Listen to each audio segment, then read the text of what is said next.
Imagine this. You're in medieval Europe. You've got a toothache, and your choices for dental care include a drunk barber with pliers, a monk with zero training, or, if you're really lucky, a street performer who moonlights as a tooth yanker.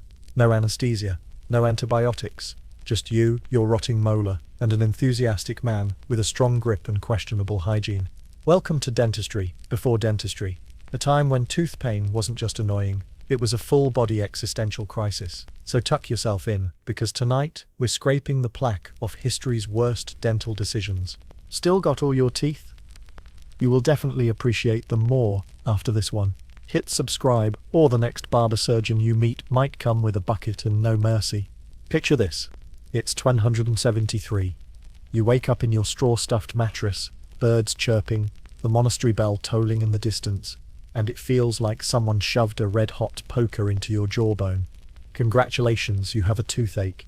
And not just any toothache, a medieval one. There is no dentist to call, no ibuprofen to swallow, and definitely no cozy reclining chair with peppermint-scented latex gloves. You are officially at the mercy of history. And trust me, history does not have gentle hands. Let's be clear. Pain was a full-time companion in the Middle Ages, but tooth pain, that was in a category of its own. Because unlike a broken leg, which everyone could see and sympathetically cluck over, toothaches were invisible, which meant you were not only in agony, you were in agony alone, unless of course you started screaming, in which case the local priest might suggest you'd been possessed by a demon. Very helpful. And this wasn't your average "oh I forgot to floss" gum sensitivity. We're talking abscesses that swelled until your face puffed up like a turnip, molars that cracked from eating medieval mystery meat, and infections that slowly crept their way toward your brain. Oh yes, dental infections could be fatal. Nothing like dying of a tooth to make your historical obituary sound tragic and stupid. But back then, people didn't even know what a tooth infection was. They didn't know what bacteria were, or nerves, or pain receptors. They believed in things like imbalanced humors and evil vapors, which, to be fair, is how it feels when you bite into something cold, and your tooth tries to kill you. But instead of medical science, they had guesses, spicy guesses. For example, maybe your tooth hurt because of a curse. Maybe it was punishment for gluttony, or for that time you said something sassy to Brother Thomas. Or maybe, and this was a big one, you had a tooth worm. Yes, an actual worm, living in your tooth, squirming around and nibbling your enamel like it was enjoying a buffet. This idea stuck around for centuries, and entire treatments were deigned to smoke the worm out. More on that delightful image later. Now, say you're a medieval peasant, and you've got the toothache from hell. What are your options? Option 1. You do nothing, and hope it goes away. Spoiler, it doesn't. Option 2. You try a home remedy. Enter the charming world of garlic poultices, where crushed garlic is rubbed directly on your gums. Sure, it burns, but at least you'll repel vampires. Or maybe you chew on cloves, or rinse with vinegar and salt water. If you're feeling especially daring, you might hold a hot iron poker near the sore tooth to draw out the pain. Yes, really. Because if setting your mouth on fire doesn't help, what will? And heaven help you if someone recommends putting a heated nail in your ear to relieve jaw pain. That's not a joke. That's Tuesday in the 13th. Of course, some of these treatments were marginally effective. Garlic is antimicrobial. Clove oil does numb the gums. But here's the problem. They didn't stop the decay. They didn't fix the rot. They just temporarily distracted you from the fact that your jawbone was slowly becoming one with the local dirt. And there was no such thing as preventative care. No one was brushing twice a day, mostly because toothbrushes didn't exist. And also because the concept of preventing illness was laughable. You waited until your body screamed, and then you screamed back. Let's take a moment and imagine that pain. Not modern-day pain, where you pop an unthul and scroll through TikTok while icing your cheek. No, this was relentless, thudding pain. You can't chew, you can't sleep, you can't even think without your tooth reminding you that it hates you and wants you to perish. Let that sink in. You're cold, tired, malnourished, and now you've got a rotting tooth screaming 24/7 from inside your face. That's not just discomfort, that's spiritual despair. And yet, people endured it. For weeks, sometimes months. Because if you were lucky, the pain would eventually dull, or the tooth would fall out on its own. Or, Your face would swell up and you'd die of sepsis. But hey, maybe the priest would give you last rites and remind you that pain was purifying. So at least you'd die holy. Now, for those who couldn't take it anymore, there was one other solution. Find someone with strong hands and a questionable sense of ethics to yank the thing out. This was before anyone had heard of anesthesia, or even wine-soaked rags. You got your friend, your spouse, or your neighbor who'd once seen a tooth pulled, and you braced for impact. The procedure was usually done with pliers, or fingers, or sometimes just a rock and a steady grip. No numbing, no sterilizing, just raw force and screaming. It was said the bravest thing a man could do was go to war, but we all know it was getting your molar removed in a barn by someone named Gunter. And this wasn't a clean process. Teeth shattered, roots snapped, gums tore. People bled until they passed out, which was the only pain relief available. Occasionally the wrong tooth was pulled, and sometimes the tooth broke in half while being extracted, which meant going back in for more. Ever try finding a shard of tooth in a bleeding mouth by candlelight? Neither had they. Yet somehow, people survived. Not always, and not comfortably, but they did. They learned to live with half mouths, missing teeth, and chronic pain. They chewed with the side that didn't scream. They adapted, because they had to. It's easy to laugh at the absurdity now, but there's something undeniably human about it. The resilience, the desperation, the way people stared down pain with nothing but superstition and spit. You've got to hand it to them, or at least hand them a toothbrush and a glass of something sterilized. So the next time you groan about a dentist appointment, remember this. You could have been born in a century where your options for tooth pain were garlic, prayer, or blunt force trauma. And that, dear viewer, is just the beginning.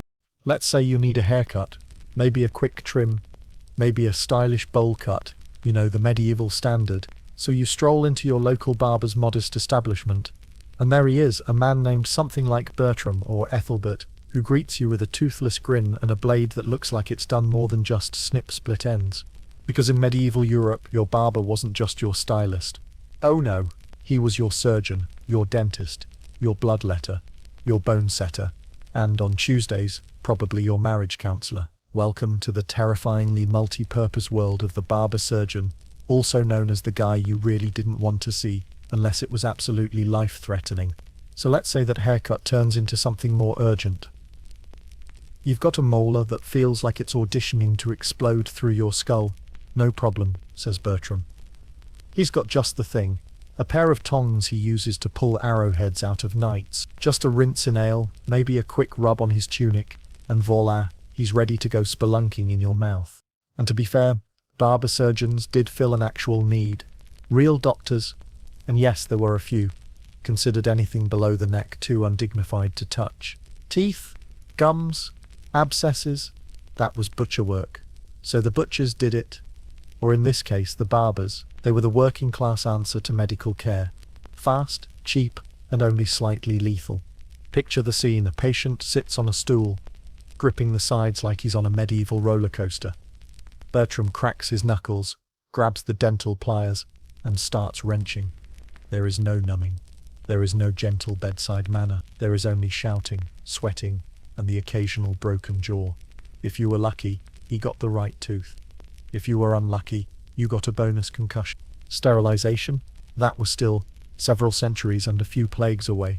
Most tools were reused, not just between patients, but between procedures. That rusty hook that just pulled your cousin's molar? It was also used to lance boils, amputate toes and scrape barnacles off ships, a versatile little thing.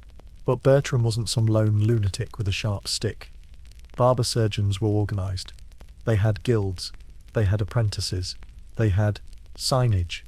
You know that red and white striped barber pole?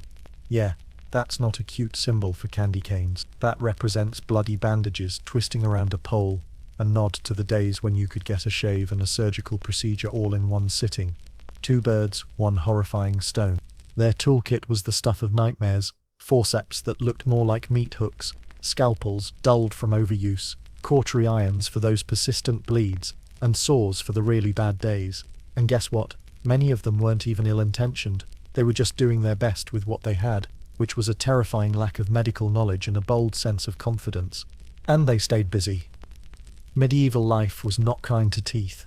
Between poor nutrition, gritty bread, and zero dental hygiene, mouths were disaster zones by the age of 25, so barber surgeons made a killing, sometimes literally offering extractions on market day, battlefield cleanups, and back alley procedures with a helpful bucket to catch the blood. Now here's where it gets fun. Imagine you're mid-extraction. You're gripping the arms of the chair. Your face is contorted like you're turning into a werewolf, and suddenly, clang clang, a knight's parade rides by, jousting horns, trumpets, the whole shebang. Bertram, naturally, is distracted. He looks up. You flinch. The pliers slip. Something crunches. What happens next? Well, now your jaw is broken, your eye is twitching, and Bertram says, "Oops," like he's dropped a tray of scones. This wasn't rare. Distractions were deadly. So were sudden shifts in weather, hiccups, or a strong sneeze. There was no patient consent, no waivers, and certainly no lawsuits. If a procedure went badly, your options were 1. Hope it heals. 2. Ask the priest to write your will. Or 3. Try the same barber again next week, because he's still the only game in town. And let's not forget the traveling barber surgeons. These were the rock stars of amateur medicine. They packed their rusty tools and went from village to village, setting up shop near taverns and performing extractions for coins, bread, or favors. Want a tooth pulled? Step right up. Don't worry about follow-up care. There is none. Occasionally a wandering surgeon would try to advertise his services by removing a tooth from a volunteer in front of a crowd. Kind of like a TED Talk, but with more screaming and blood loss. If the patient passed out, all the better. You wouldn't remember the horror, and it gave the crowd a real show. Medieval marketing at its finest.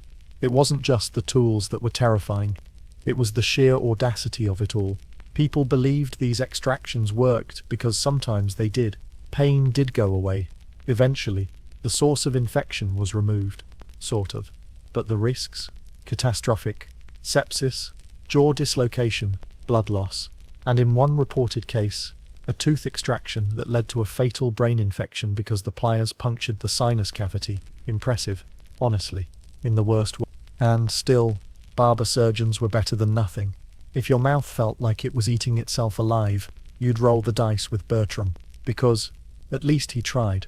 The alternatives, superstition, prayer, chewing on a leather strap until you blacked out, those didn't come with results, just hope. So yes, the medieval barber surgeon was your plague-era multi-tool, part hairdresser, part battlefield medic, part nightmare fuel.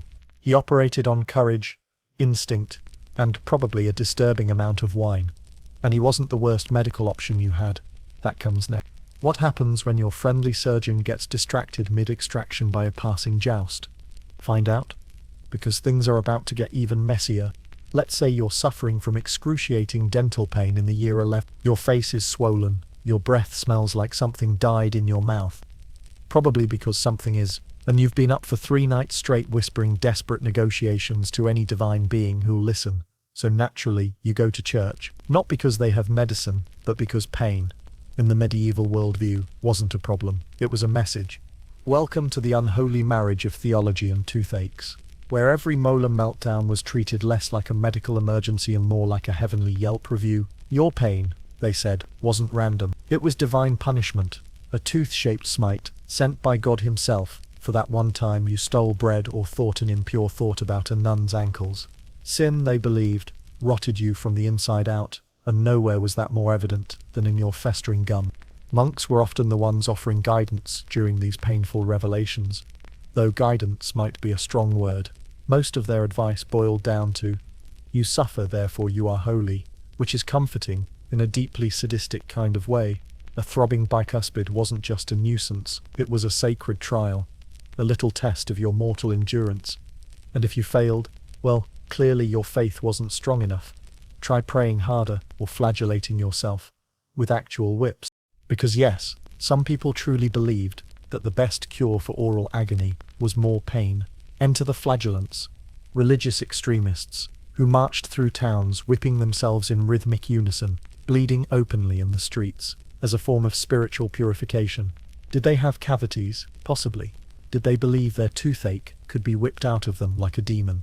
Absolutely. And if it didn't work, that just meant God had more lessons to teach. One story tells of a man named Lucien, in 13th century France who endured years of dental pain without seeking treatment, believing it was the physical manifestation of his pride. Every time it flared up, he recited psalms and lay face down on a cold stone floor, thanking God for the reminder. This was considered virtuous. Modern dentistry calls it avoidable trauma. But what did they know? And let's not forget the saints. Medieval people loved outsourcing their pain to holy middlemen. There was Saint Apollonia, the patron saint of dentistry, who became an icon after Roman soldiers reportedly knocked out all her teeth before setting her on fire. Naturally, people started praying to her whenever their own teeth started acting up. If anyone could understand molar misery, it was Apollonia. Her iconography often shows her holding a giant pair of tongs. Charming. These prayers weren't whispered in private, either.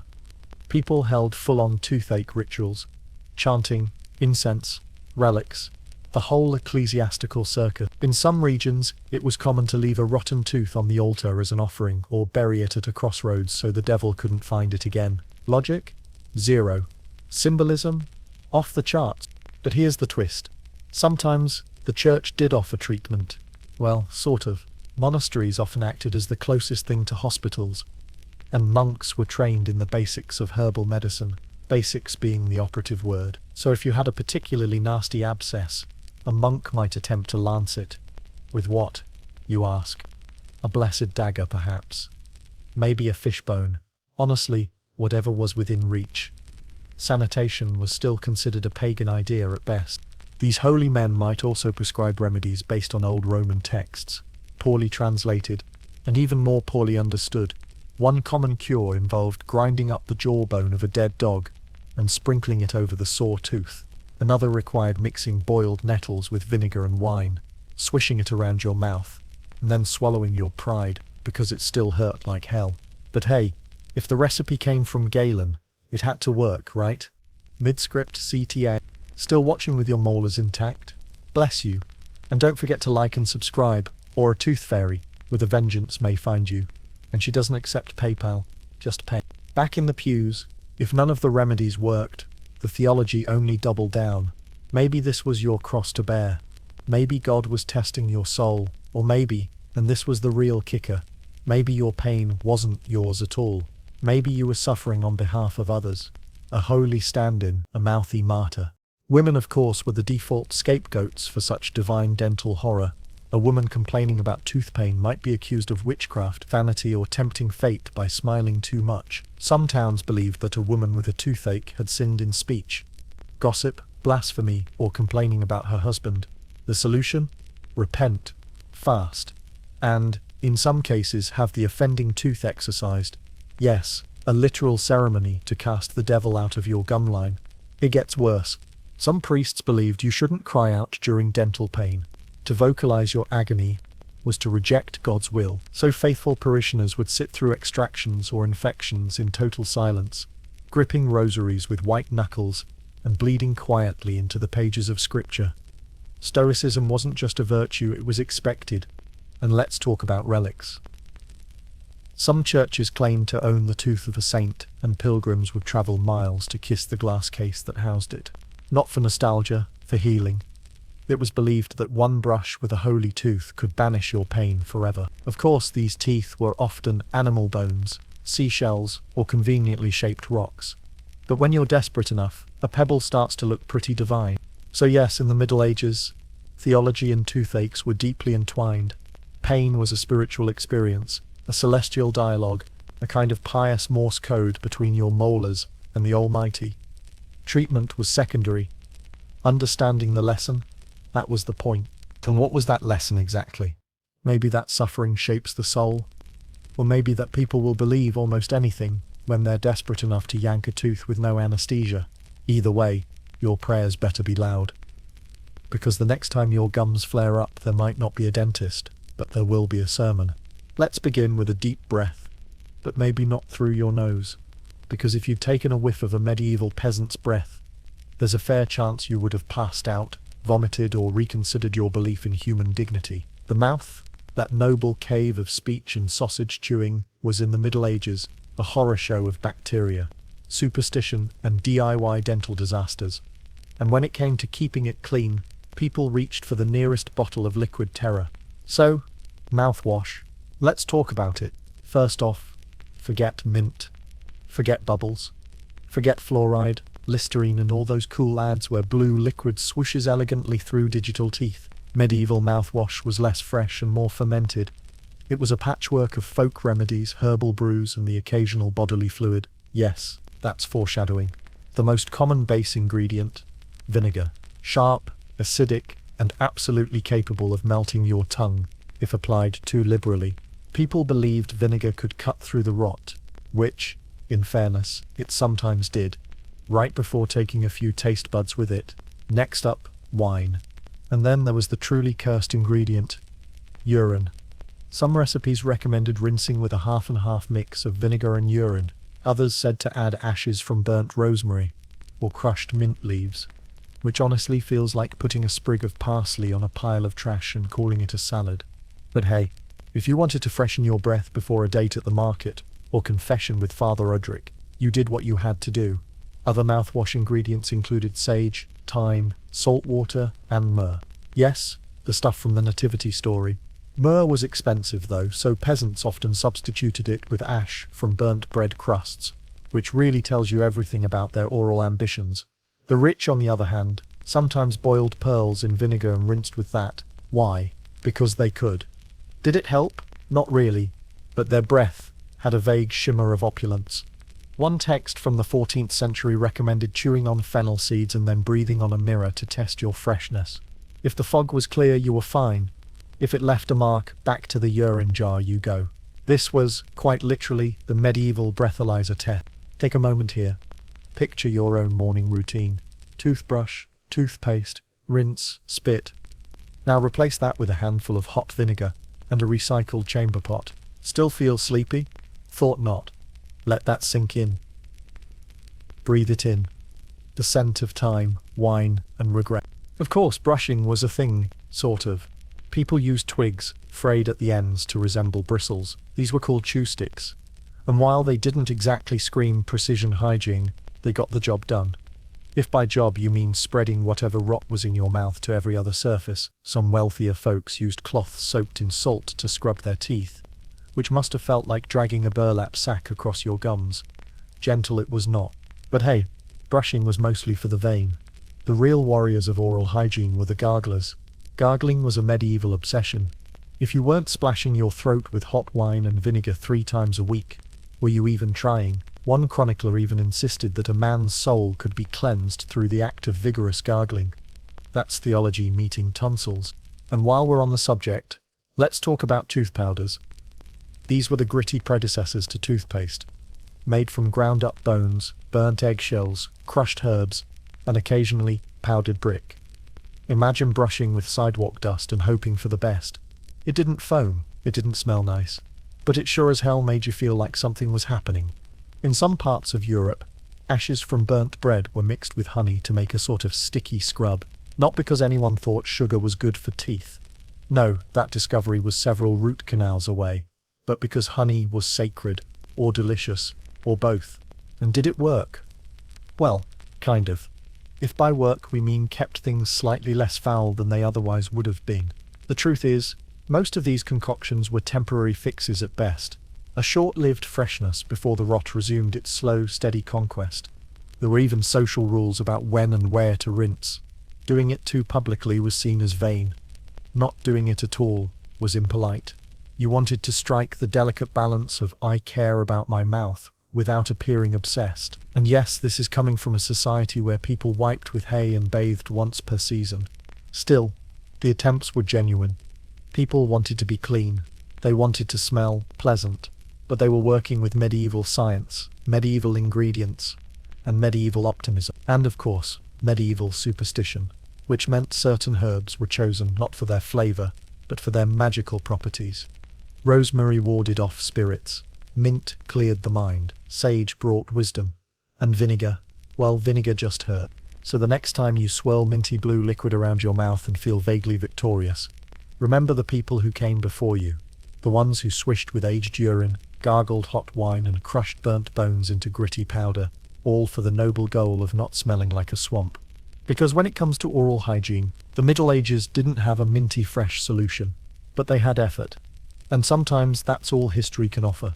Let's say you're walking through the center of a medieval town. The air smells like a confusing mix of roasting meat, wet hay, and despair. You push through the crowd of peasants, chickens, and a man aggressively selling eel pies. And then you see it, a raised wooden stage, right next to the pig wrestling tent and the barrel juggling friar. At the center stands a man in bright robes, twirling pliers the size of a baby's arm, shouting to the crowd like a carnival barker. This, dear viewer, is not theatre, it's dentistry. Welcome to the medieval tooth fairy. Part surgery, part sideshow and all trauma. Tooth pulling, back then, wasn't just a back alley job, it was entertainment. Traveling dentists, and we're using that word very generously, would go town to town, offering their services in full public view. You could get your molar yanked while your neighbors watched, applauded, and maybe placed bets on whether you'd pass out. You know, family fun. These tooth drawers were flamboyant by design. They wore bright colors, feathers in their caps, and the kind of wide-brimmed hats that screamed, "I've never washed my hands, and I'm not going to start now." Their charisma was their credential. No license, no training, just a booming voice, a sack full of rusted metal, and the kind of confidence usually reserved for con artists and minor royalty. They'd open with a speech, loud, theatrical, full of vague promises. "Gather round, good people. Today I shall relieve your suffering.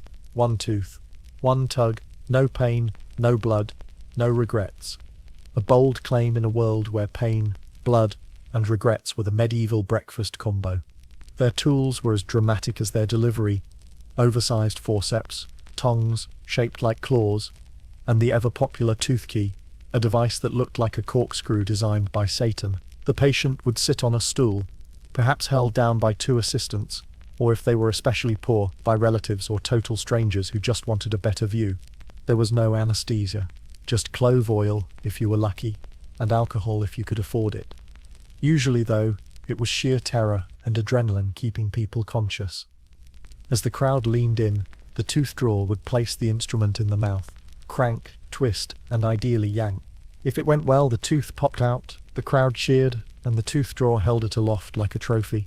Sometimes he tossed it to the audience like a grotesque souvenir, other times he added it to a necklace. Because nothing says professional like a chain of human molars clinking around your neck. If it went poorly, which it often did, things got messy. Teeth broke, jaws dislocated, blood sprayed, people screamed, occasionally fainted. One particularly enthusiastic drawer was known to leap into the air mid-extraction for dramatic effect, often dragging patients out of their seats entirely. And this was normal. This was a Saturday. To drum up business, these performers often planted audience members, paid actors, pretending to be in pain, only to be miraculously cured moments later. One man, Sir Peter the Painless, was famous for pulling the same fake tooth from the same assistant in every town he visited. The assistant had a fake gum made of leather, and a loose sheep tooth hidden in his cheek. The audience never suspected or didn't care. They just wanted a show. Real patients weren't so lucky. One woman reportedly lost 3 teeth instead of 1, and the tooth drawer blamed her for wiggling too much. Another man had part of his upper jawbone removed by accident. No refund was offered, but he did get a free jar of herbal balm and a pat on the back. Let's pause there. Just imagine it. You're standing in a mud-caked square. The town drunk is yelling about ghosts, and someone's uncle is having a molar ripped out in front of 30 people and a goat, and everyone is clapping. Let that image settle. And yes, this really happened. Because here's the thing. People didn't just go to these tooth fairs out of desperation. They went for entertainment. There wasn't much else to do. No Netflix, no TikTok, no true crime podcasts. You wanted drama, you watched someone's wisdom tooth be yanked out of their skull like a cork from an angry wine bottle. Some towns turned it into a full-blown festival. Musicians played while the dentist worked. Vendors sold snacks, often the kind you absolutely shouldn't eat with a fresh gum wound. Children watched with morbid fascination, absorbing their first lessons in medical mistrust. In one village, the tooth drawer shared the stage with a fire eater, and they tried to outdo each other for the crowd's affection. Spoiler, the fire eater didn't accidentally tear anyone's face. And yes, people paid for this.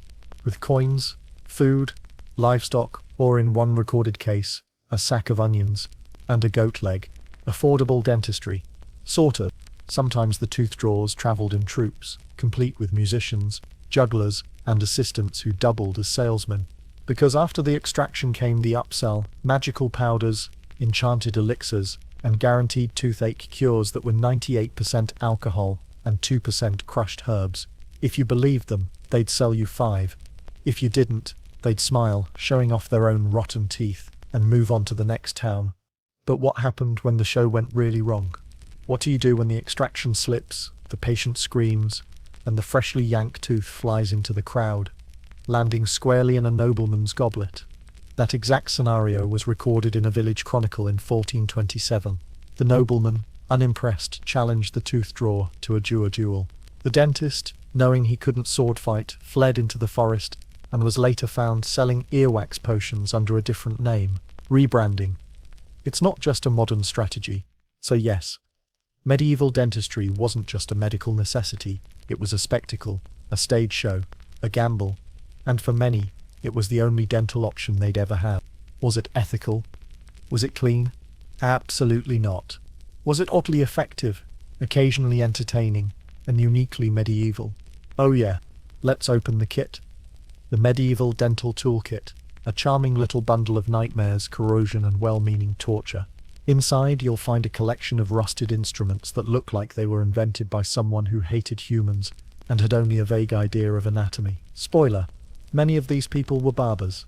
First up, the tooth key. No, it doesn't unlock anything, except perhaps new dimensions of pain. It was shaped like a door key, but designed to wrench a tooth out of its socket by twisting. Yes, twisting. As if your molars were wine corks and the dentist was just having a really bad day. The tooth key, introduced in the early modern era but based on older concepts, had a nasty habit of snapping teeth in half, or worse, breaking the jawbone. But hey, at least it was reusable, for decades, without cleaning.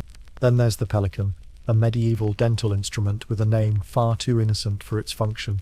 Named for its vaguely bird-like beak, the pelican had 2 curved arms, designed to grip the tooth, and a central screw that applied pressure to pop it loose.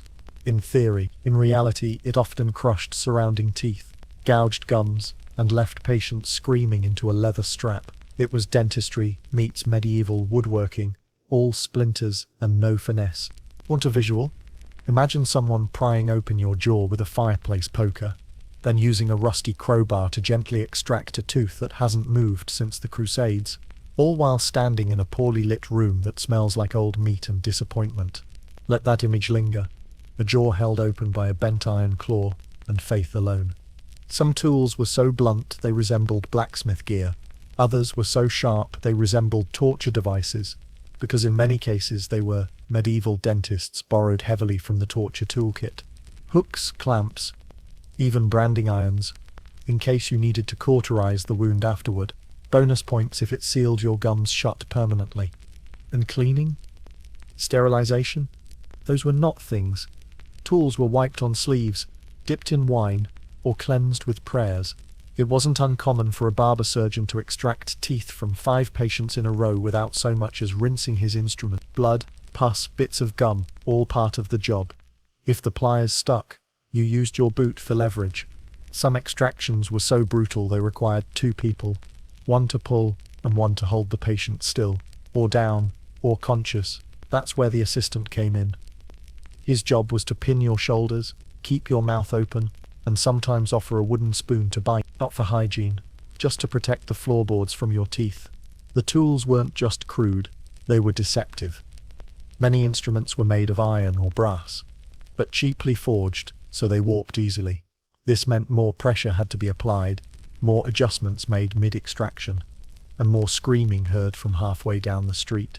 A truly successful removal was the exception, not the rule. And if the tools failed, well, there was always plan B, improvisation. A rope tied around the tooth and the other end tied to a door. Slam the door, hope for the best. Or, and this one's real, have a horse yank the tooth by charging away. People were so desperate they'd try anything. One account describes a blacksmith using metal tongs and heating them over a fire to encourage the tooth's surrender. It didn't work, but the patient did pass out, so partial success. Some patients survived these encounters with only moderate trauma. Others lost more than just teeth. Some lost pieces of jaw, lips, or in rare cases, their lives. An untreated dental infection could turn into sepsis, and sepsis turned into death. Slowly, painfully, with lots of drooling. But it wasn't just about removing teeth. Sometimes, these tools were used for maintenance, scraping tartar with bone knives, filing down jagged molars with iron rasps, even burning saws shut with heated coins. Because what's dentistry without a bit of medieval pyrotherapy? To be fair, and we must be, because history is watching, some of these instruments were made with good intentions. The idea was to relieve pain, to stop the rot before it spread, to prevent a slow, agonizing death from a decaying molar. And in some cases, it worked. A clean break, a smooth extraction, a grateful, bloody smile. But those moments were rare. More often, it was blood on the apron, a tooth on the floor, and a silent prayer that the infection didn't set in before the next full moon. And still, people came back. Because pain is persuasive. When your jaw feels like it's being gnawed by invisible rats, you'll gladly sit in a chair, open your mouth, and let a stranger with a hook do their worst. That's not bravery, that's desperation. The kind only chronic pain can produce. A few texts from the time attempted to catalogue and standardize dental instruments, diagrams of pelicans, forceps and elevators that looked like bent nails. But most practitioners relied on handed-down knowledge, personal flair, and sheer physical strength. Dentistry was more muscle than mind. Still, even in this crude landscape, there were glimmers of progress. Some surgeons began modifying their tools to cause less trauma. Others experimented with cooling agents to numb the gums. Snow, herbs, even lead, and a few bold thinkers dared to suggest that hygiene might matter, although they were largely ignored or laughed at, until someone died. So what can we learn from this toolbox of terror? That our ancestors endured unimaginable pain with unimaginable tools. That innovation often comes with a side of injury. And that somehow even the worst ideas were born from a desire to help. Today you sit in a reclining chair with music playing and a dentist who wears gloves and smiles kindly. Back then, you got a grunt, a rusted clamp, and a lot of bleeding. And yet, both wanted to fix your smile. Picture it, a medieval banquet hall, candlelight flickering off silver goblets, lute music dancing in the background, and there you are, trying to impress your crush while silently praying they don't notice the blackened crater where your front tooth used to be. Because, in the Middle Ages, having all your teeth wasn't just a biological advantage, it was practically a social currency. Let's be blunt. Teeth were a status symbol. Good teeth meant good breeding, good health, and let's be honest, good luck. Bad teeth? Well, that meant you were probably poor, possibly diseased, and definitely not the first choice for courtship. The dental equivalent of being ghosted before ghosting even existed. And sure, nobody had toothpaste or floss, but the wealthier you were, the more you could at least pretend to be orally competent. The upper class had access to herbs, powders, and wine-based rinses. They even had toothpicks made of silver or ivory, which were about as effective as poking a bear with a chopstick. But hey, it looked fancy. Meanwhile, peasants had twigs. Literal sticks, sometimes sharpened, occasionally flavored, mostly just dirty. Their dental hygiene was a combination of whatever's lying around, and hope it doesn't fall out yet. But love demanded effort. Romantic poetry from the period waxed poetic about rosy cheeks, clear eyes, and yes, white teeth. Lovers would compliment each other's ivory towers or pearl gates. One troubadour even described his beloved's teeth as more aligned than a monk's prayers, which, given the average dental landscape at the time, was either the highest praise imaginable or complete lie. Let's pause there. Imagine being judged on the alignment of your teeth in a world where bread could chip your molars, where eating too many dried figs meant weeks of nerve pain, where no one knew what plaque was, but everyone knew it hurt. Now breathe that in. Insecurity, gum rot, and unrequited love. Marriage markets, literal events where families shopped for spouses, often included not-so-subtle dental evaluations. Parents would inspect the smiles of potential in-laws like they were checking for mold on cheese.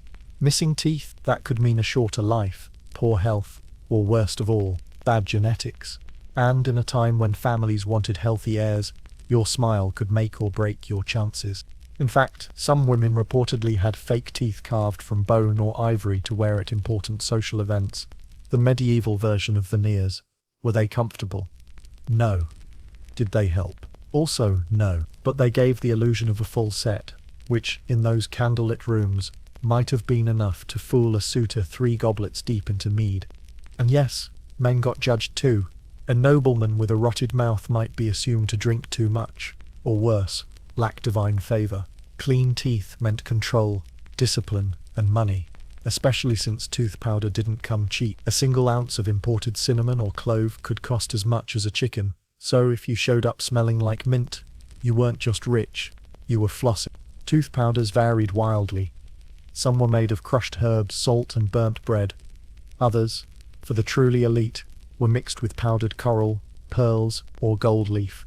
Yes, gold. Not because it did anything useful, but because nothing says kiss me like wealth, ground into a fine metallic dust and shoved between your molars. Of course, vanity had its limits. Smiles were usually small and discreet. A big, toothy grin was considered uncouth.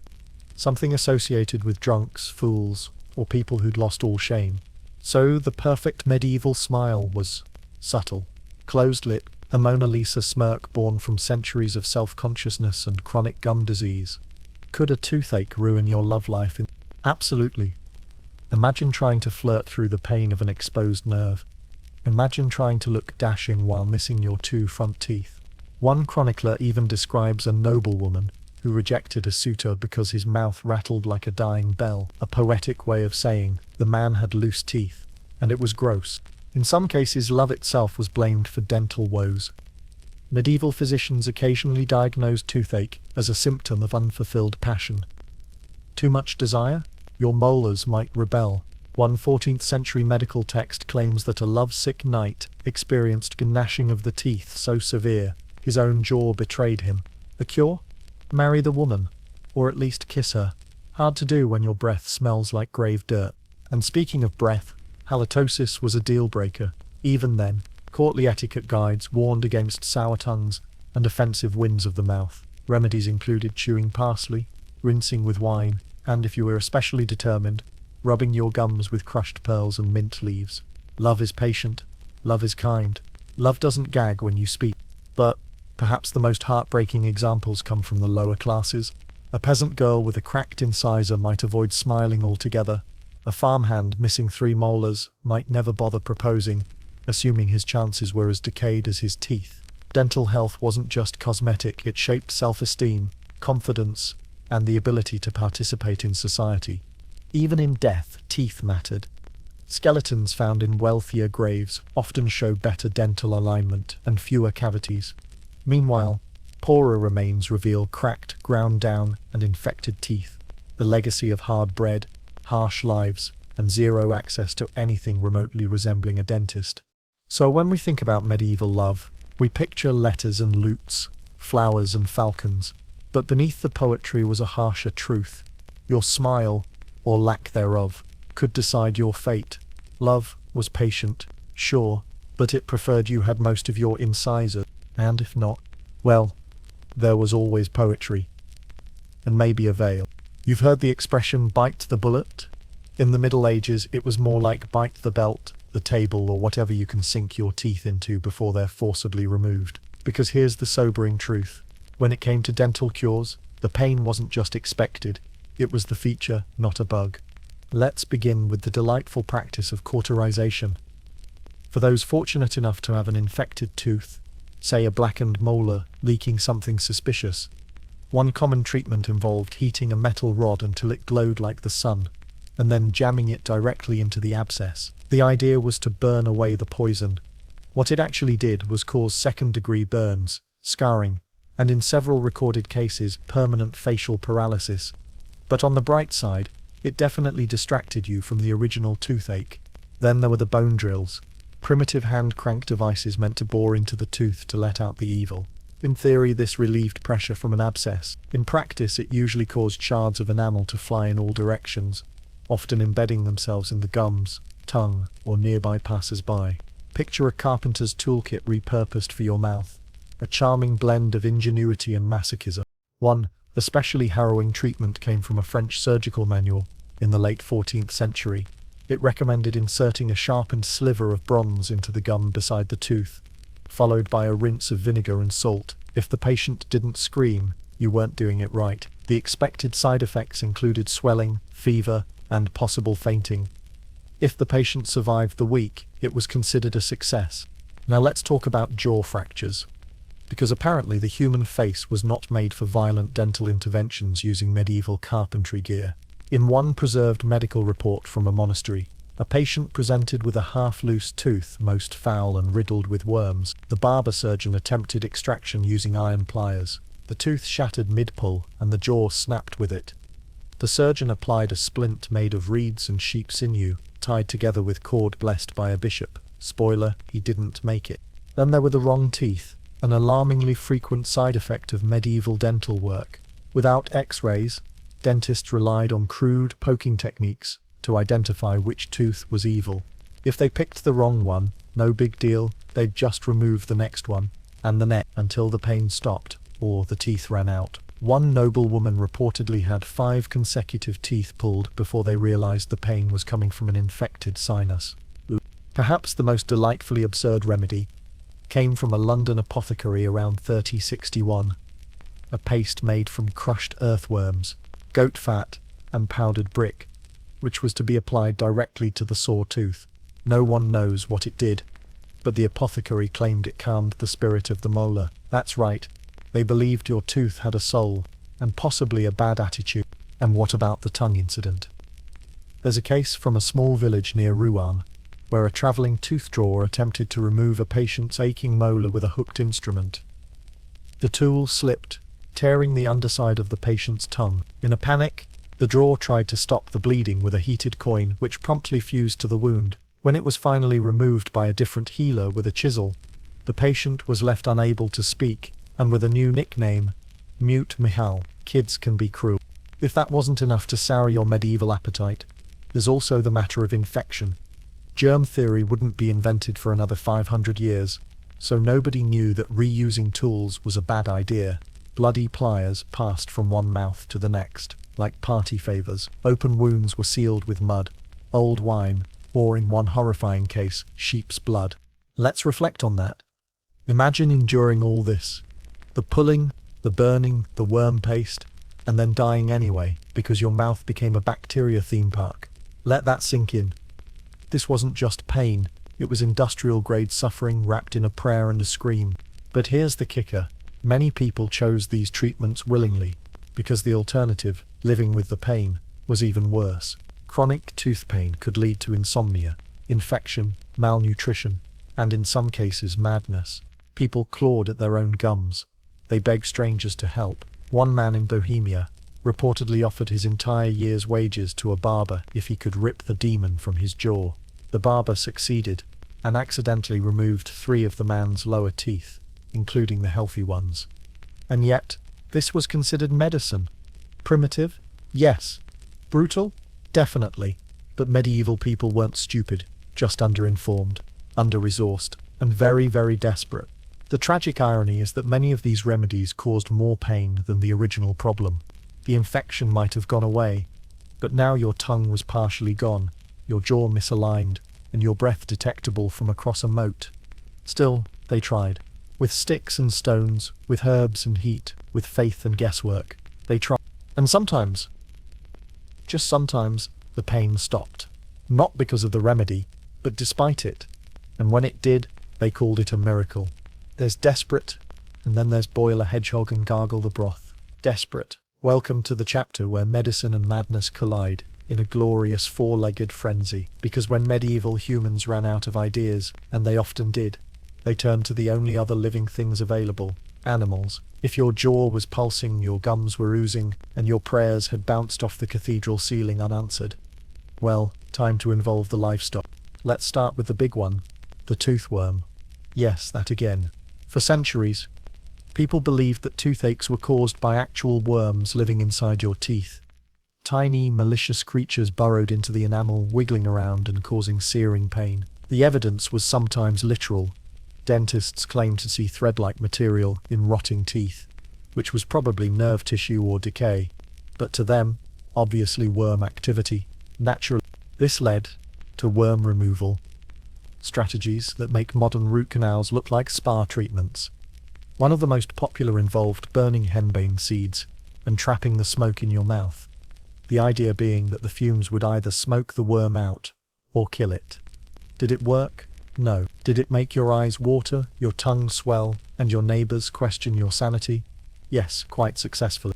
But the true creativity came when people turned to actual animals as ingredients in their remedies. In one 12th century German medical text, we find a charming suggestion: boil a hedgehog, extract the fat, mix it with ashes from a deer antler, and apply it to the tooth. Apply how, you ask? No one's sure. Probably with a stick, or blind hope. Then there's the classic dog's tooth remedy, a superstition-based cure, wherein one would carry the tooth of a black dog in a small pouch around their neck. It wasn't ingested or used directly, just worn as a magical amulet. Some people went further, insisting the tooth be donated by a living dog during a full moon, which raises ethical questions and bite wounds. But it doesn't stop there. Some medieval folk believed rubbing rabbit brains on the gums could soothe a toothache. Why rabbit brains? Because rabbits have strong teeth, of course. That's sound logic, right? Use the essence of the well-toothed to heal the poorly toothed. It's unclear how effective this was, but the rabbit population probably wasn't thrilled. Still not disturbed? Okay, let's visit 13th century England, where one remedy advised placing the freshly cut ear of a piglet on your jaw. Just press it on there like a meaty cold compress. The theory was that the life force of the animal would transfer to you, kind of like osmosis, but sadder and more bacon-scented. Let's take a moment to reflect. Your gums are rotting. Your breath could kill a priest, and your friend is telling you to wear a pig ear like a dental accessory. Let that sink in. That's not just desperation, that's fashion-forward medieval delusion. Of course, not every animal interaction was so grotesque. Some people simply used bones. Crushed deer bone was added to tooth powder. Ground ox tooth was considered especially potent when combined with mint and vinegar. There's even a mention of snake bones in one Byzantine remedy, though that was likely added for spiritual purification, or because someone just really hated snakes. And don't forget the magical tooth stones. These were small animal bones, sometimes from mice or toads, worn in pouches or sewn into garments. They were said to protect against future toothaches. Did they work? Not even a little, but they gave people a sense of control, and when your face is a pulsing nightmare of agony, control is everything. In some regions, the involvement of animals went full ritual. A Sicilian cure involved whispering your pain to a live chicken, then releasing it into the woods. The belief was that the bird would carry your pain away, presumably until it crossed paths with a fox and redefined bad day. And of course, we must discuss the mouse skulls. A classic in rural folklore. The skull of a white mouse, cleaned and blessed, was worn in a pouch around the neck. If it touched your skin, it was said to draw out the evil from your jaw. Bonus points if the mouse died naturally. Double bonus points if it didn't smell too much. This wasn't limited to peasants. Nobles indulged in these cures too, especially the magical ones. One countess reportedly kept a collection of toad bones in a silver box, swearing that rubbing them between her fingers cured her migraines and her molar pain. She died of sepsis, but her bone collection was passed down 2 generations. Family heirlooms, folks. Midwives, herbalists, and cunning women often mixed animal parts into potions. Some were harmless.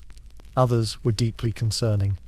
One Scandinavian recipe involved goat urine, deer antler ash, and crushed beetles, to be applied warm to the tongue twice daily.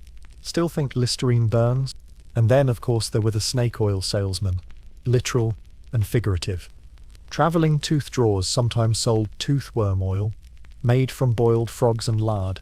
Customers were told to rub it directly onto the affected tooth, and then spit into the fire, symbolizing the worm's demise. If you didn't get better, it meant the worm was stubborn, or that you needed more oil, preferably with a side of payment. What unites all these animal-based remedies isn't just their absurdity, it's the raw human need beneath them. These people were in pain.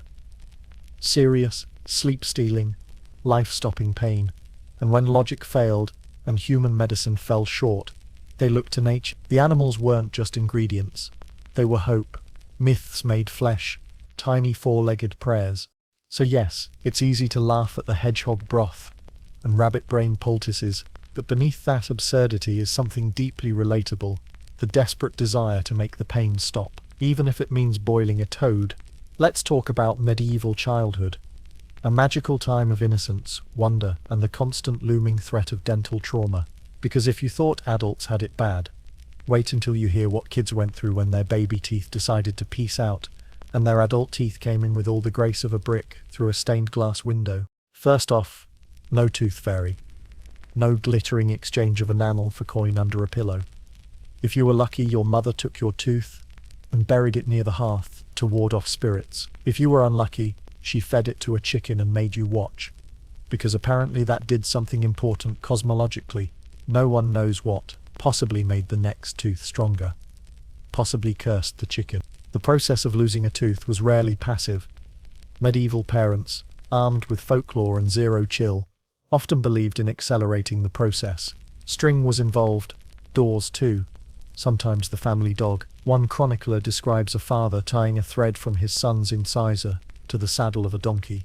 The donkey was startled. The tooth left the child's mouth with enthusiasm and took part of his lip with it. Parenting, 14th century edition. Then there were the sprites. Yes, tooth sprites. Mischievous little beings said to live in children's mouths and cause them to ache, rot, or rattle. These were not kindly fairies. They were more like dental goblins, armed with tiny picks and terrible attitudes. Some believed that if a child bit too hard on bread crust, it woke the sprite. Others said it was punishment for speaking out of turn or lying, making childhood honesty not just a virtue, but a dental survival tactic. To ward off the sprites, mothers would whisper charms over the child's mouth, while smearing the gums with crushed garlic or sheep dung. The garlic burned. The dung, well, existed. This was followed by chanting, spitting in a circle, and sometimes blowing smoke into the child's face. It didn't heal anything, but it made the child forget the toothache momentarily while choking. Let's pause here. Picture yourself as a 6-year-old with a sore molar. You're crying, confused, and instead of comfort, you get ritualistic sheep dung, lip balm, and a parent waving a candle over your head, like they're summoning Zeus. Childhood trauma, now available in dental form. And the best part? This was normal. These weren't outliers. They were cultural norms passed down like bedtime stories from hell. And the kids? They internalized it. They learned to fear toothaches not just for the pain, but for what the adults might do in response. There's a recorded case from Bavaria in 1318. A young girl had a loose tooth that refused to fall out. Her grandmother tied it to a stone and threw it into a river, dragging the tooth and a good chunk of gum with it. When asked why, she replied, "So it won't come back." The tooth or the child's trust in adults? Hard to say. Formal education didn't help. Monastic schools taught that childhood ailments, including tooth pain, were signs of moral decay. Disobedient children were more prone to disease, they claimed. A toothache was a warning from heaven. Behave or rot. Teachers sometimes inspected mouths before lessons and handed out herbal mixtures if they suspected a wicked humoral imbalance. Students who refused to chew on licorice root were flogged.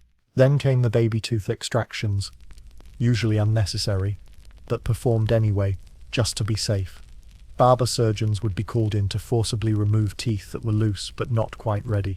No anesthesia, no explanation, just a grown man in a blood-stained smock with iron tongs and a personal vendetta against childhood innocence. In one disturbing account from York, a 10-year-old boy had 3 teeth pulled because a priest believed they were sinfully crowded. As if dental overcrowding was a spiritual failure, the boy reportedly lost his appetite, developed a fever, and refused to speak for a month. His parents were proud. "He's more obedient now," they said. "Let that sink in. You're 10. You complain about tooth pain. Your reward? Exorcism by extraction, and a nice herbal compress that smells like boiled cabbage and wood smoke." Children in the upper classes didn't fare much better. Their teeth were examined at family feasts to ensure they would grow into presentable heirs. A crooked incisor might prompt a visit from the family physician, who would file it down with a metal rasp, while the child sat still and cried into a velvet cloth. If the child resisted, he was labelled weak or frail. Tooth powders were foisted on kids early. Some were harmless, dried mint and ground sage. Others contained chalk, brick dust, or crushed oyster shells. Children were expected to brush with linen cloths and rinse with salt water, all while pretending this didn't taste like salted sandpaper, and God forbid they actually lost a tooth in public. Crying about it was discouraged. Smiling with a gap was shameful.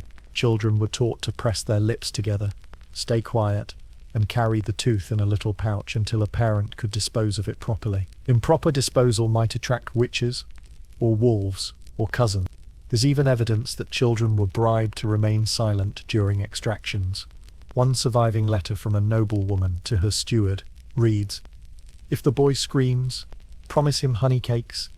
Incentivized silence, the earliest form of pediatric anesthesia. By the time children reached adolescence, they'd already experienced more oral horror than most modern adults endure in a lifetime, and they carried that trauma forward, passing down the same rituals, remedies, and terrifying bedtime tales to their own children, thus continuing the great cycle of molar-based misery. So, yes, childhood in the Middle Ages had its share of innocence, of laughter, of play, of wonder. But behind those shy smiles and careful words was often a mouthful of pain, loose teeth, and the memory of a grandmother with a thread and a river rock. In theory, everyone had the same number of teeth. In practice, medieval dentistry was a tale of two jaws, one gilded, one ground to the gums. Your dental destiny was determined not by genetics but by social class. The noble smiled with pearl powder and clove breath. The peasant, he grinned with stumps, blood, and a mouthful of sorrow. Welcome to the medieval class divide, as told by molars. Let's start with the elite. Nobles didn't just eat better, they chewed differently. Their food was softer, more refined, think pottage, pastries, and meats tenderized into oblivion. Fewer pebbles, fewer surprises, less risk of biting into a rock and losing a premolar mid-feast. Their bread was made from fine milled flour, free of the sand and grit that plagued the loaves of the lower classes, which, by the way, were so full of debris they basically doubled as exfoliants for your face and, unfortunately, your enamel. And it showed. Archaeologists today can actually distinguish skeletons by class based on teeth alone. Upper-class jaws tend to have less wear, fewer chips, and sometimes in the most stylish circles, ornamental caps. Yes, medieval dental bling. Some nobles, particularly in later centuries, had gold or silver caps placed on teeth, not because they needed them, because they could. Meanwhile, at the bottom of the food chain, both literally and metaphorically, the poor were gnawing on coarsely milled bread, laced with stone dust, hard beans, and mystery meat. Their teeth wore down rapidly, sometimes right into the pulp. By age 30, many peasants had ground their molars flat, with exposed roots and infections brewing like storm clouds. Tooth pain wasn't a surprise, it was a constant, like taxes or goat tooth removal. For the poor, that meant waiting until the pain became unbearable, and then praying that someone with iron pliers owed you a favor. Teeth were pulled in barns, kitchens, or public squares. No numbing, no ceremony.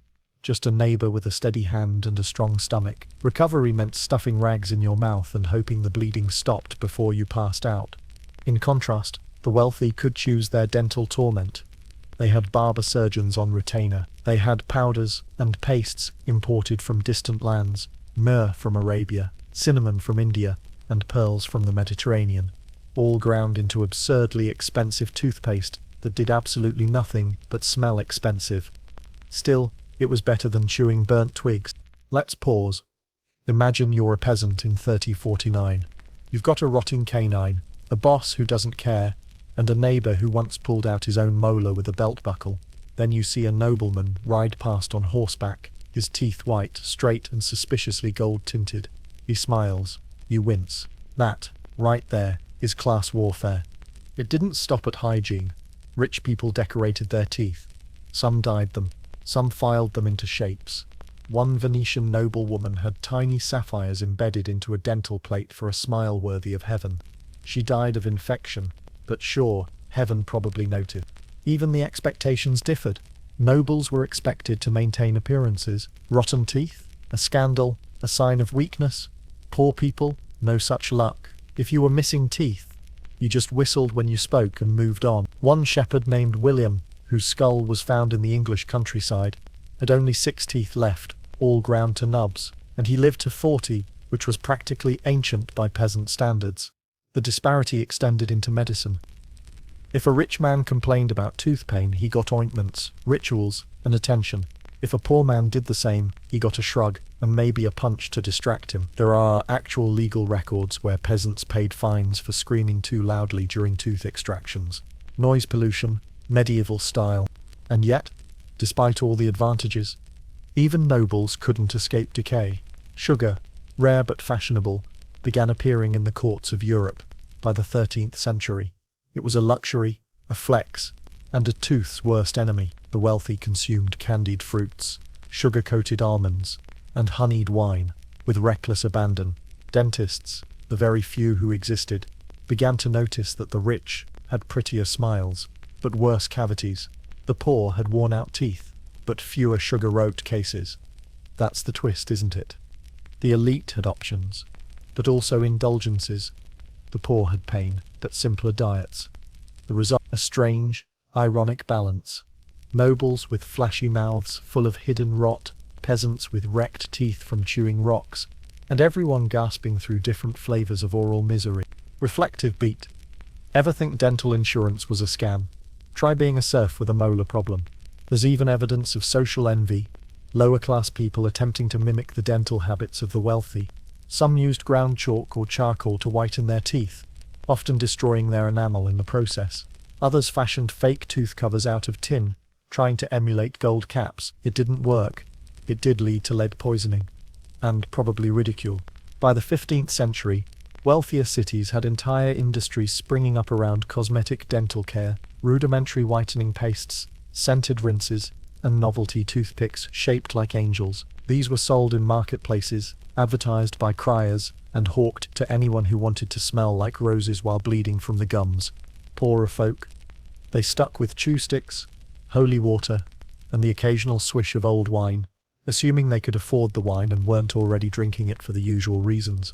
Stress, poverty, and that dull throbbing in their jaw. The divide persisted through the centuries. The rich sought comfort and glamour, the poor sought relief, and in both cases, the tooth always won.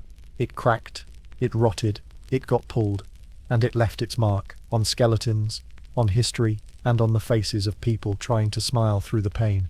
So next time you brush with your fluoride toothpaste, in a climate-controlled room, with access to clean water, and a hygienist who wears gloves, spare a thought for the peasant with a stick, the noble with gold-plated rot, and the universal truth that pain, like plaque, knows no class.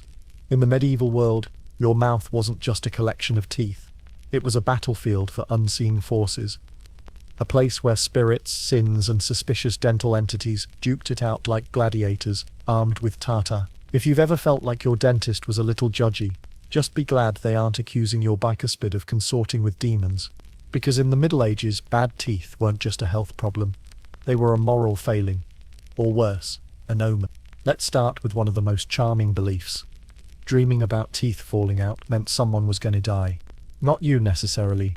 Someone close to you.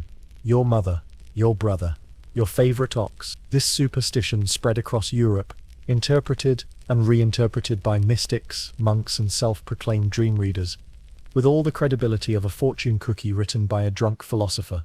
Lose one tooth in a dream. Someone far away dies. Lose two. Someone close. Lose all your teeth. The plague is probably coming. There were entire books detailing these interpretations, with complex tables matching teeth to social circles. Incisors, friends, molars, parents, wisdom teeth, someone very old and probably already dead. Comforting. But dreams were only the beginning. Tooth color mattered, too. Blackened teeth were associated with decay, obviously, but also with inner darkness. A person with darkened molars might be suspected of harboring sinful thoughts, or, in some circles, of making pacts with the devil. Normal Tuesday accusations. One 14th century inquisitor wrote that a woman with discolored fang-like teeth confessed to summoning spirits through her breath. It's unclear whether she actually did this, or just had a bad case of gingivitis. But either way, she was sentenced to burn. Not her plaque, her entire self. Pause on that. Your tooth turns dark, and suddenly you're not just unsanitary, you're satanic. Then there were the tooth relics. Yes, people worshipped teeth. Not their own, thankfully, but the alleged teeth of saints. These were displayed in churches, locked in jewel-encrusted boxes, and kissed by pilgrims desperate for healing. Some churches claim to have multiple teeth from the same saint. Saint Apollonia, for example, was said to have lost all her teeth during martyrdom, and somehow those teeth ended up in dozens of different churches across Europe. Either she had shark-like regenerative molars, or someone was making a few holy substitutions. Touching a saint's tooth was thought to cure dental pain. Some pilgrims even brought offerings. Bits of cloth, coins, and in one recorded case their own extracted tooth, placed reverently beside the relic, like a molar-to-molar confessional. Divine dentistry, with bonus veneration. But it wasn't just saints. Spells and charms were big business, especially among those who couldn't afford an extraction or were just too afraid to see the local tooth drawer. Understandable. Cunning folk, early versions of herbalists or witches depending on who you asked, sold charms made of wolf bone, bat wing, or blessed wax shaped like a molar. These were to be worn, hidden, or buried beneath the floorboards of your home to draw out the ache. One recipe from a Flemish grimoire recommends holding a dried mole's foot against your cheek while chanting a Latin phrase and hopping 3 times. You're not supposed to question why, you're just supposed to believe, and maybe stop the hopping once your neighbors start whispering. Tooth loss wasn't always doom and gloom though. In some cultures, losing a tooth was a sign of transformation. In the Slavic regions, children were told to throw their baby teeth onto the roof while reciting a rhyme. If they did it right, their new tooth would grow in straight. If they messed up the chant, they were in for a lifetime of crooked smiles and probably social isolation. Some medieval people believed that burying a tooth in the garden helped crops grow, but the pain of the body nourished the earth.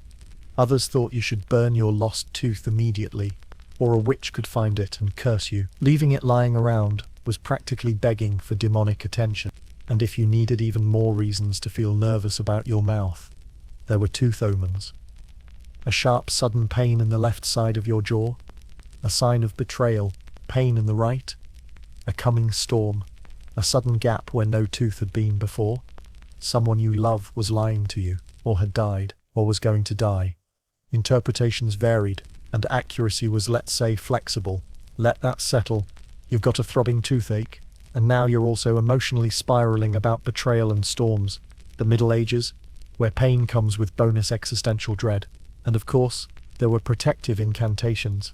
Latin verses scrawled on parchment and tucked into amulets. One surviving charm from 2097 reads, "I bind thee ache by the blood of the Lamb to flee this body, and never return." It was meant to be read aloud over a basin of water, while dipping your fingers in rosemary oil. If it didn't work, you were told to try it again during a waxing moon. Because obviously dental demons respect lunar phases. Cliffhanger. Which tooth was preserved in a cathedral and worshipped as holy? Spoiler, not a molar. That would be Saint John the Baptist canine. Allegedly lost during his beheading. A church in Constantinople displayed it for years before it was mysteriously misplaced during a crusade. Rumor has it the tooth was stolen, smuggled west, and is now part of a private collection in an Italian villa, or possibly just mistaken for a dog's fang and discarded in a ditch. Historical record-keeping wasn't always meticulous. So yes, superstition and dentistry were tangled together like threads in a medieval tapestry. Colourful, confusing, and frequently on fire.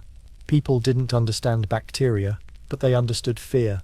Fear of death, fear of pain, fear of things that go crunch in the night. And in a world without Novocaine, fluoride, or understanding, belief was the best painkiller they had. You'd think there'd be a baseline for who was allowed to stick metal in your mouth. But in the medieval era, qualifications for being a dentist ranged from "I watched someone once" to "I found these pliers behind the tavern." Dentistry wasn't a profession, it was more of bold career choice. And the boldest of all were the rogues, the charlatans, con artists and medical freeloaders who turned teeth into treasure and gullibility into gold. Let's start with a man named Brother Jean le Dentiste. Was he a monk? Not technically. Was he a dentist? Also no. But he wore a robe, quoted scripture, and claimed to extract pain with the power of music.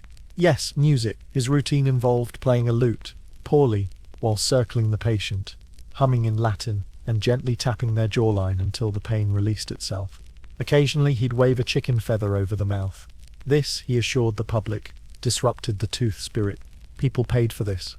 Not much, but enough for him to afford his own hat, which was shaped like a molar. Seriously, others went more hands-on and hands-in.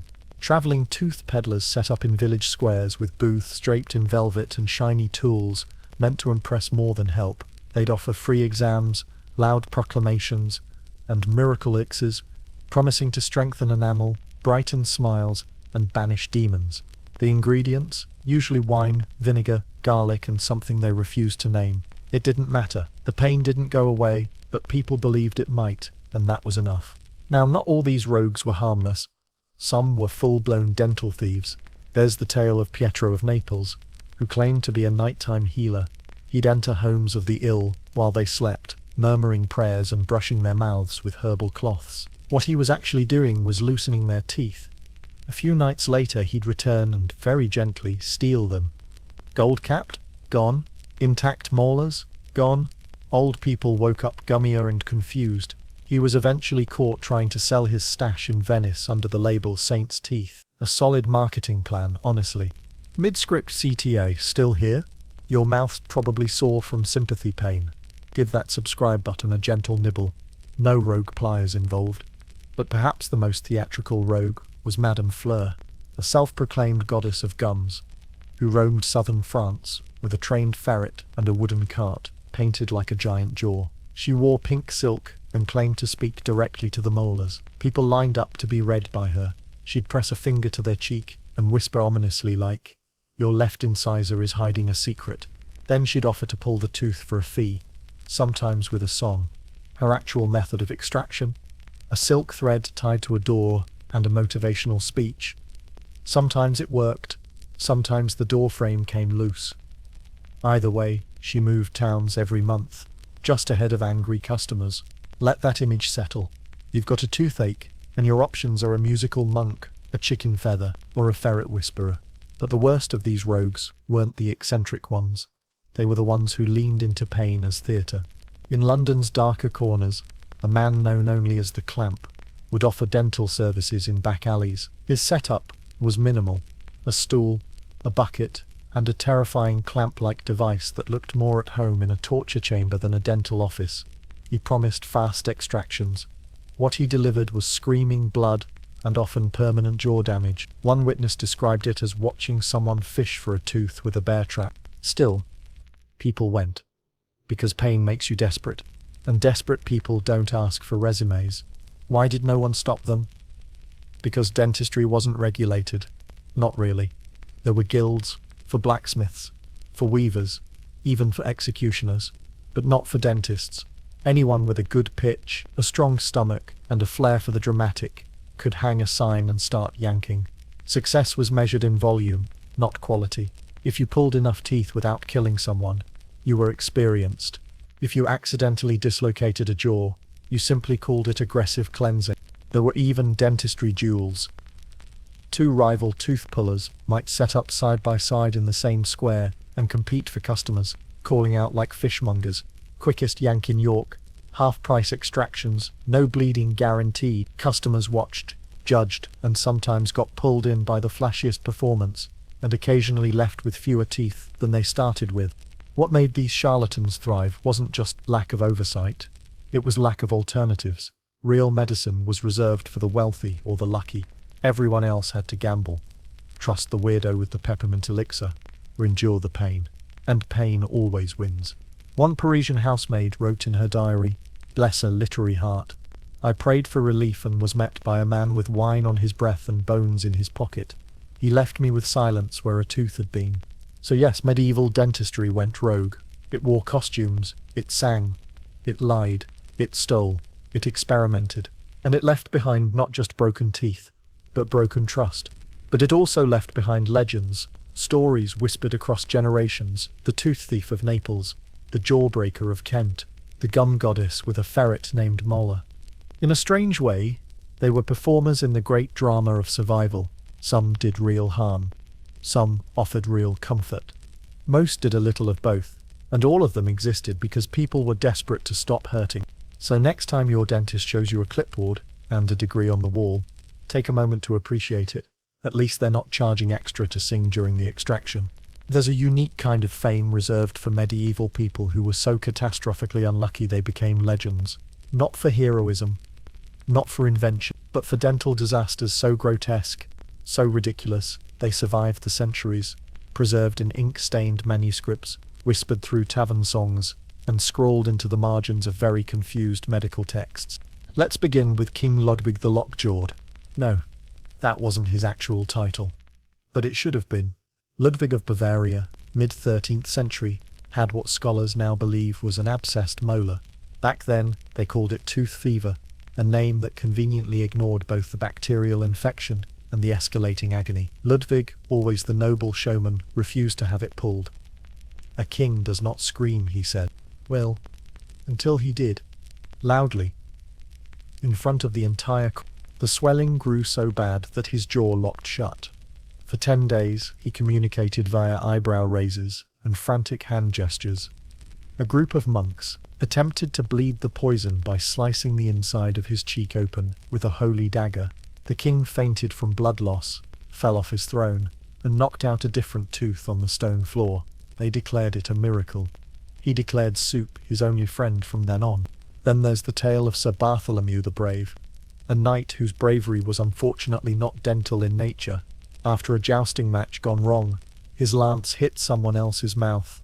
Long story, Sir Bartholomew found himself with a split molar. Infection set in. A barber surgeon was summoned.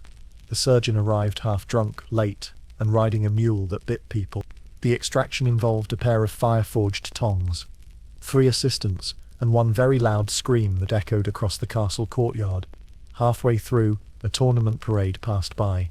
The surgeon, distracted by a banner girl, yanked prematurely, not the tooth, but a chunk of gum, and what appears to have been a piece of the jawbone. Sir Bartholomew passed out. When he awoke, he was down 2 teeth, and 1 marriage proposal. Let that sink in.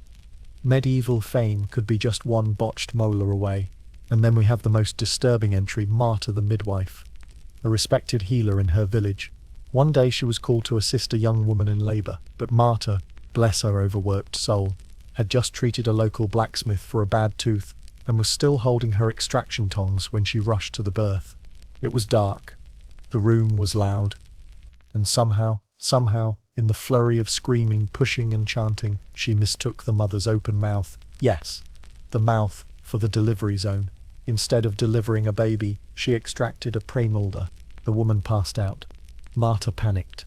The actual baby was born 10 minutes later, as if to say, well, that wasn't ideal. From that day forward, Marta was known not just as a midwife but as the tooth taker. Parents told the tale as a warning to children. Open your mouth too wide, and Marta will come for you. Disaster. Meet bedtime story. Another tale, more tragic, is that of Brother Anselm, a quiet monk who attempted to treat his own toothache by reading a Latin prayer over a candle-lit bowl of clove oil. The problem? His manuscript was upside down. Instead of invoking relief, he recited a funeral passage, one meant to guide souls to the afterlife. Spooked by the coincidence, he interpreted the pain as a sign that God wanted the tooth gone. He tied a string around it, the other end to a door. He slammed the door. The tooth stayed. His shoulder dislocated. His faith somewhat shaken. Later entries in the monastery's records note that Brother Anselm ceased dental experiments and returned to winemaking. Arguably the healthier choice. Reflective beat. Pain echoes louder when it becomes legend. And these people, they practically screamed across time. Let's also not forget Franz the farmer who, after weeks of tooth pain, was convinced by his neighbour to use a new method involving honey, hot coals and prayer. The instructions: smear honey on the aching tooth, hold a burning coal near it to attract the fire spirit, and then chant until the spirit was full. Spoiler, Franz burned his beard off, scorched his lips, and still had the toothache, but the neighbour swore it almost worked. Then there's the curious case of Lady Isadora, a noblewoman known for her beauty, wit and one unfortunate front tooth that jutted slightly forward. Court gossips whispered, A charlatan dentist offered to reset it with pressure. What he meant by pressure was a small hammer. He hit it. The tooth shattered. So did Isadora's patience. She reportedly chased him through 3 villages on horseback. She eventually married a poet who had no teeth of his own. Poetic justice, if nothing else. So yes, some dental disasters went viral. Not online, but in the analog way, through songs, cautionary tales and drawings, on the back of tavern walls. Because people remembered, and in a world that rarely wrote things down unless it involved taxes or saints, that kind of oral infamy was the real crown. In many ways, these stories survive, not because they're absurd, though they are, but because they're human. They remind us that pain has always been funny, frightening and weirdly communal, that someone else's molar misfortune becomes our entertainment, our warning, and our myth. And deep down, maybe it's comforting to know that no matter how bad your last dental visit was, at least it didn't involve a holy dagger, a jousting lance, or the accidental tooth extraction of a woman in labor, probably. Eventually, slowly, painfully, like a stubborn tooth refusing to budge. Medieval dentistry started to improve. Not good, mind you, let's not get ahead of ourselves. But somewhere between ferret-based treatment and jawbone sacrifice, things began to shift. People started asking better questions, like what if we didn't yank every tooth immediately? Or, should this instrument look like a torture device? Progress, it turns out, doesn't arrive on horseback. It limps in with an infection and a questionable mustache. Let's begin with Giovanni of Salerno, a 14th century physician who had the audacity to suggest that maybe, just maybe, oral pain wasn't always caused by demons. Radical, I know. Giovanni wrote one of the first medical manuscripts linking tooth decay to what he called putrid humours, which, while not accurate, was at least not supernatural. He also recommended gentle washing of the mouth, a phrase that probably saved more teeth than most entire medieval careers. Not long after, Theodoric of Lucca, a Dominican friar and medical reformer, introduced the idea of antiseptics. He recommended cleansing wounds, including oral ones, with wine. Sure, it was still medieval wine, which might have been 80% vinegar and rat hair, but it was an attempt at sterilization. Baby steps. Very fermented baby steps. Then there were the tooth manuals. Handwritten guides detailing methods for identifying bad teeth and even diagrams. Poorly drawn, often featuring cross-eyed patients, showing where to place tools. These books were copied and passed around like early dental fan fiction. Some had recipes for numbing salves made from herbs and lard. Others included stern warnings: do not attempt to pull a tooth whilst angry or drunk. Honestly, still solid advice. Pause for calm. It gets better. Just not. Tools got upgrades too, in theory. The infamous dental pelican, a curved metal instrument designed to cradle the tooth and push it free, became a staple. Yes, it still cracked more jaws than it cured, but at least it looked less like a medieval seafood fork. Some versions even came with wooden handles, so you could splinter and suffer simultaneously. Innovation. There were also whispers, literal ones, of pain management. Certain physicians began experimenting with opiates, mandrake root, and even hemlock derivatives to dull the agony. It was risky, of course. You might wake up missing a few more things than a tooth. But the intention was noble, to stop treating patients like livestock. And let's not forget Ambrose Paré, a 16th century French barber surgeon, who advocated for treating patients gently and not cauterizing wounds with fire if it could be avoided. Revolutionary stuff. Paré developed tools for more delicate procedures, and even attempted to measure success by whether the patient remained conscious. We call that a baseline now. Back then, it was groundbreaking. You can almost feel the tide turning from superstition to science, from shrieking in the square to scribbling in journals. That doesn't mean people were suddenly lining up for dental cleanings, mind you.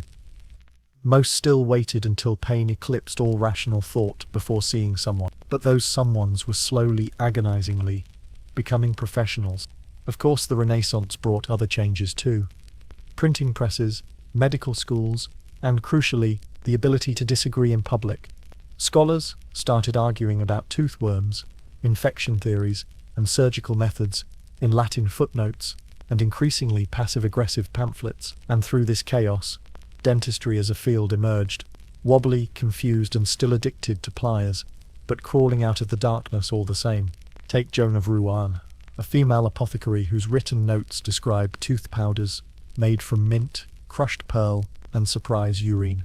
Still gross, but the fact that she cared about cleaning at all, that's your Renaissance sparkle right there. She even sold breathcloths scented with rosemary, meant to be chewed during mass. Sure, they didn't work, but again in London, guilds finally took notice. Some cities began requiring dental practitioners to register.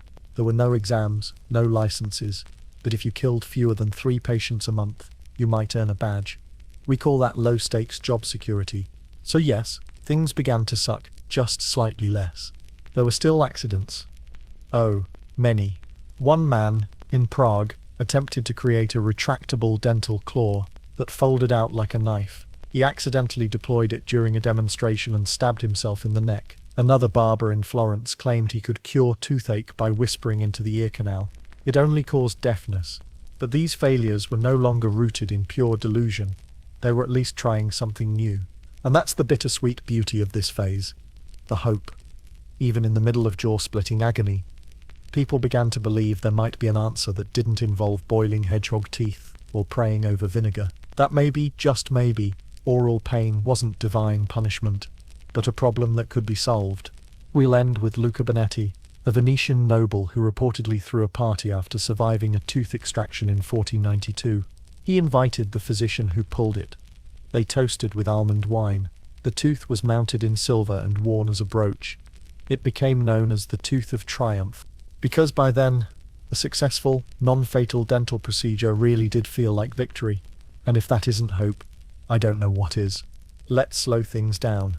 After all the splintered gums, holy daggers, and public tooth pullings, we've earned a moment to reflect, not just on the bizarre evolution of dentistry, but on what it all meant, because underneath every botched extraction and worm-burning incense ritual was something deeply, stubbornly human: pain. And the need to survive it. Toothache has been a constant companion to humanity. It doesn't care about class or piety. It humbled kings and peasants alike, gnawed at their patience, and whispered its awful, thudding rhythm through sleepless nights. And still, people got up the next day, milked the cow, sharpened the sword, prayed their molars wouldn't explode before supper. That's the human condition in a nutshell. Enduring discomfort long enough to feed the goats. Even in a world where medicine was mostly improvised trauma, people still tried. They chewed herbs, they bit coins, they tied teeth to strings, and hoped physics would show mercy. Some of them believed in spirits, others in saints, but all of them believed on some level that the pain would pass, that they would make it through. Because they had to. Take Elizabeth of Tours, a peasant woman who kept a journal, rare for the time, describing the ache in her jaw. "A spirit digs in me like a rat," she wrote in the margins of a prayer book. She stuffed moss in the cavity. When that didn't work, she asked a neighbor to pull it with embroidery scissors. The tooth broke, so did her patience. But she survived. She went on to raise 5 children, bake bread daily, and never write about her teeth again. She didn't need to. Sometimes, endurance is a paragraph. Sometimes, it's just the next day. And what about Father Matthias? A monk who suffered from what modern dentists now think was advanced periodontal disease? He believed it was punishment for doubting the abbey's abbot. His entries grow more frantic as the pain worsened. "The gum is red, I pray harder. It bleeds. I flagellate more, it swells. I kneel longer, until finally, I stop speaking. I wait for the Lord." And then, silent. His story ends not in drama, but resignation. A man doing what he was told, suffering in the name of something larger. It's heartbreaking. It's human. And it's not that different from now, is it?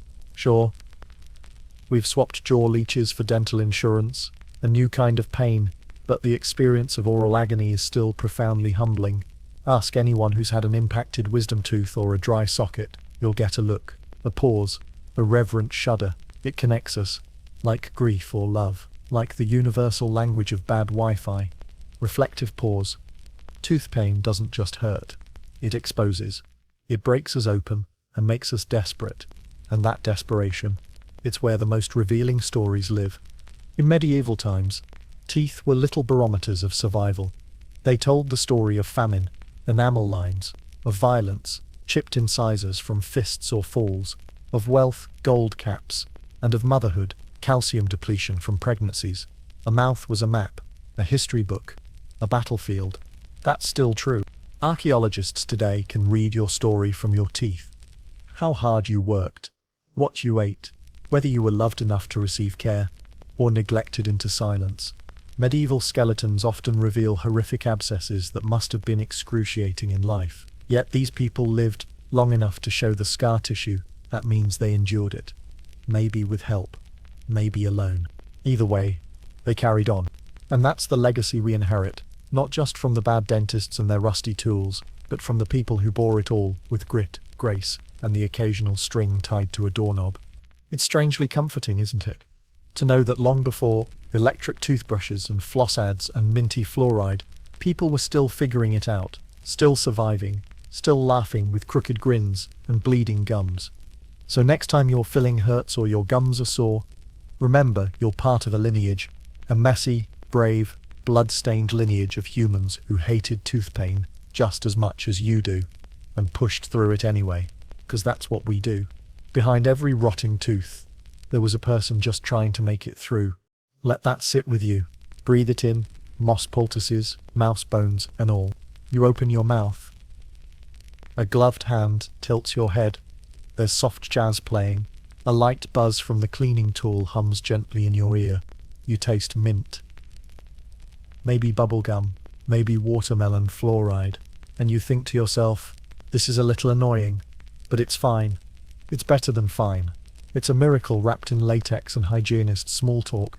Because you, sitting in that reclining chair with a paper bib and a dental chart that lives on the cloud, are the result of centuries of trial, terror, and trauma. A lineage of toothache survivors whose legacy is built into every suction hose and LED lamp. Let that sink in. You are the ending to a story that started with burned frogs, sulfur smoke, and barber surgeons named Gunter who doubled as pub bouncers. You are the after. The good part. This final chapter isn't about pain anymore. It's about perspective. Your teeth, the ones you curse when they ache and neglect when you're busy, have history embedded in their roots. Not just your personal history. The childhood fall, that teenage cavity, that wisdom tooth that grew sideways like a rebellious cousin. But human history, every cleaning, every floss, every owl, is a quiet echo of someone who lived in a time where those things weren't even dreams. Let's go back, not far, just a few hundred years. Imagine waking up with a toothache in the 1600s. You try clove oil. Nothing. You go to a street performer with a cart and a sign that says painless dentistry in suspicious red ink. He numbs your gums with whiskey, then removes the wrong tooth. You get an infection. You don't make it. Now come back to the present. You book online. You wait in a softly lit lobby with a magazine from 20. Your pain is diagnosed, managed, and solved. You live. That's the arc of human advancement, told through a single molar. But it's more than medicine. It's empathy. Because the mouth is intimate. It's where we speak, kiss, taste, scream, sing. When something's wrong inside it, it silences us, makes us small. That's why tooth pain often becomes more than physical. It isolates. And in the past, when there were no answers, it became spiritual, existential, a reflection of guilt, a sign from God. Today, you don't have to suffer in silence. You can ask for help, and get it. That's worth appreciating. Modern dentistry isn't just a luxury, it's a tribute to the men, women and children who endured the unimaginable so that one day, this day, you could sit in a chair and say, "Ah," without fear of death, or of being tied to a wooden stake, or of getting treated with goat bile. You live in the age of mouthwash, of sedation, of electric toothbrushes with Bluetooth. You, my friend, have arrived, and yet, the journey doesn't end here. It continues with every floss, every checkup, every tiny act of care you give to those 32 tiny historical artifacts in your skull. Your dental routine is an act of defiance against decay, ignorance and the ghost of medieval dentistry past. So the next time you brush your teeth, in the quiet of your bathroom, under fluorescent lights, humming your favorite song, think of Elizabeth of Tours with her moss poultice. Think of Father Matthias, flagellating in the abbey. Think of Luca Benetti and his silver tooth brooch. You are their wildest dream. This is not just oral hygiene, it's time travel. And if after all this you still forget to floss, well, that's on you. But maybe now, you'll do it with just a little more reverence. Because that minty swish, it tastes like progress. Still awake? You've just survived the oral horrors of history, and kept your sense of humor. Like, subscribe, and share with someone who dreads the dentist. Trust me, it's not as bad as medieval pliers and a guy named Brother Greg with a candle.